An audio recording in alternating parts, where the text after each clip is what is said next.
Yo, what's up? What's up? It's the go to the game, HipHopGamer, Hot 97 to 660. We got the one and only, straight out of Sweden, son, holding that joint down, going crazy with his love for Ridley Scott. Now he got the spot with Gladiator 2, giving up for the one, the only Alexander Karim. Gotta spin a chain on that one too. Yo, bro, first of all, how you feel just to be living the dream now that the dream has come true? Talk to me, bro.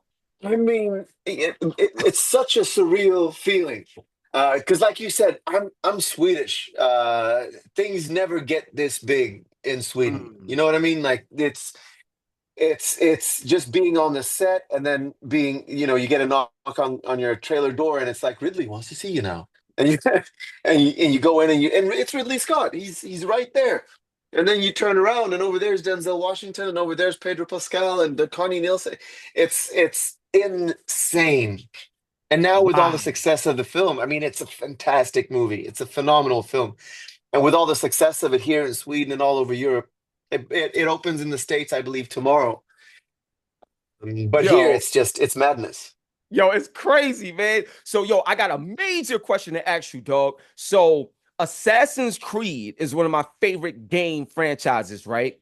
I And I always felt that if they did an Assassin's Creed Gladiator edition, that would be crazy. My question to you, dog, being on set, feeling that action and stuff like that, if there was a video game built around Gladiator 2, now that you got this experience, would you want to right. be a part of it? What's your thoughts on it? Should we get like a major Gladiator game on PlayStation, Xbox, PC, and all that other stuff? Talk to me.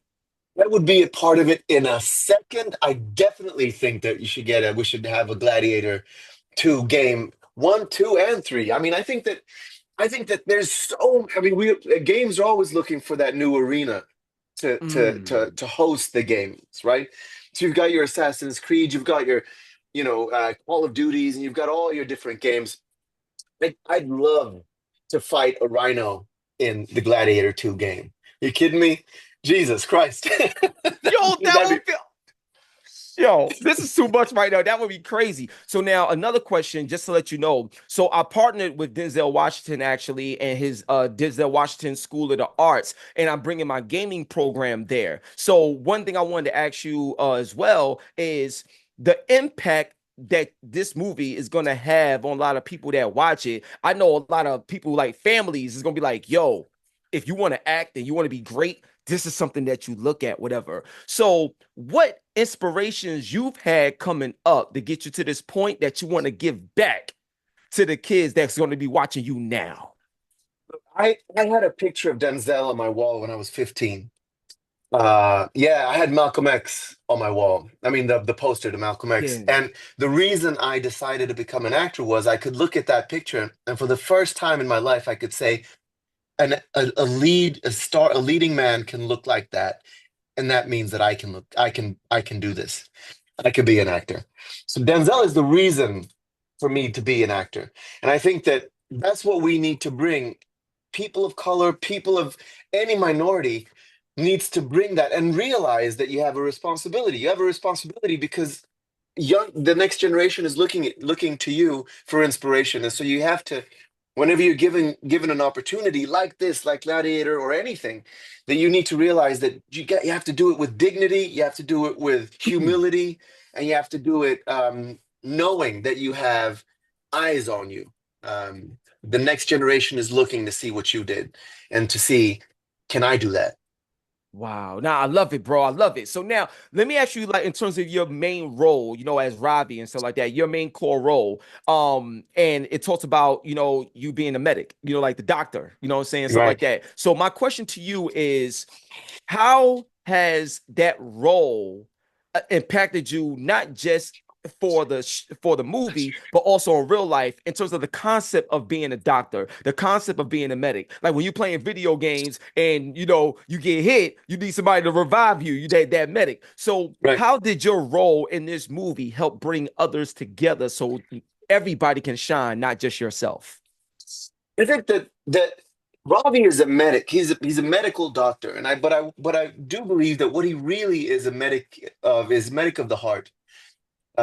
Lucius is a man in need of camaraderie, in need of love, in need of family. He's been abandoned. He's really just a little boy. He's been abandoned by his father died. His mom, he thinks, abandoned him. He lost his wife. He's alone in the world, and what he needs is a context. And that's where Ravi comes in. I'm there to not to just stitch up his wounds. I'm there to stitch up his heart. His heart is broken. He needs love in his life, and that's something that you can take with you from and put it into your real life, and just, I mean, you look around people. I tell my kids all the time, if you see people doing bad things, it just means they didn't get enough hugs in their life. that's what Ooh. creates that's what creates that feeling of hate, that feeling of I'm going to get you, that feeling of I want to do something bad. It's a lack of love, and that's what Ravi gives to Lucius, and that's what one can take with oneself when you've seen the film as well, that everybody just needs a buddy, a friend. Wow. That's crazy. Like, I love the way you broke it down in terms of the medic of the heart. That right there is crazy. That's like the line right there. So now though, because you said that this is Hot 97, I gotta ask you, when you said that in terms of the medic of the heart, Mm. what hip hop artists you feel lyrically and like passionately that can deliver like a song or a soundtrack or a lyrical message that represents your role in this movie in terms of being that medic of the heart? So I'll tell you, man, like growing up, I'm a child of I was born in the 70s. I'm a Ooh, child okay. of the 80s. And so I respect all the modern hip hop. I love all the artists. There was a point when hip hop stopped being about love and started being about image to me.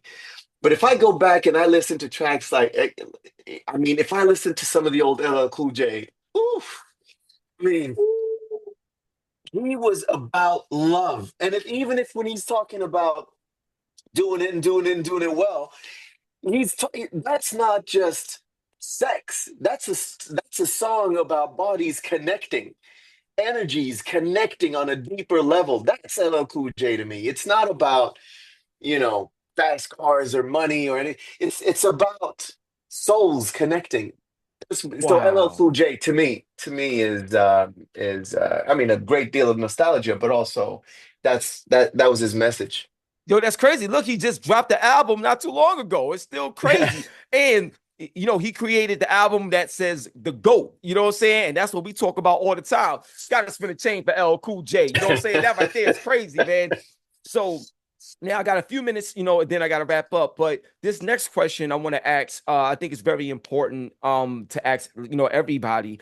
But what was a moment in your life where you felt like you was at your lowest and things couldn't get any worse, but you managed to find strength in that moment that allowed you to be successful today? But not only that, get that call, that Ridley Scott moment, that experience that we're gonna watch you in Gladiator 2, the Ravi character, all of these things. What have you gone through that allowed you to get to this point today that we are now able to witness? I mean, just like everybody else, I've gone through highs and lows, obviously, but it depends. Do you want me to give you the real answer? Do you want me to give Yo, you a this Hot light? 97, Do you want dog. a This light Hot light 97 hip hop version? game. No, we want the real. We want the The real, real. son. Let's go. We Like want the so, real, son. so I have three kids. Yeah, and before we had our third kid, when we wanted to have a third kid, I had my son and my daughter, and my wife got pregnant, and we lost the child in week 17 of the pregnancy. And that was the absolute, I believe, low point of my entire life. It's one of those situations where you're preparing yourself, and you've told everybody, and you're buying the little outfits, and and doing all that. And that's when somehow you're in that thing together, and you're at a low point, and you need to make a choice. Do we go through this together? Do we just hug each other, all of us, all four of us, and say we can go through this, we can learn from this, we can live through this, or do we break? Do we break apart? Uh, and we all decided it's we all had a big cry, a few big cries, several big cries, and then you decide we're a family, let's go through this. And then we had our third kid, Louis. And but that's something that you always carry with you. And also what that gives you in life is the realization that we're only here for a moment, a blink of an eye, Mm. and we need to just, you know what, let's just make the best of it. What we Wow. do in life, maybe it doesn't echo in eternity, maybe it's just now. And if it's just now, then let's go. What, yo, give it up. Give it up. This dude is incredible. Alexander, listen, it is an honor, a true honor to be able to have this time with you. That's my And time. you, I gotta man. go. But when I tell you, man, God got his hand on you and your Thank heart, you. mercy Thank you and so much, grace. man. We Thank love you. you Thank you. and Love we you thank too. you. And I can't wait to see more from you. This is Thank you crazy. very much. Thank you. God bless you. It's the God one and bless only you. go to the game hip hop gamer on your hot 9-7 every day. That's my word. And we out here, baby. Peace.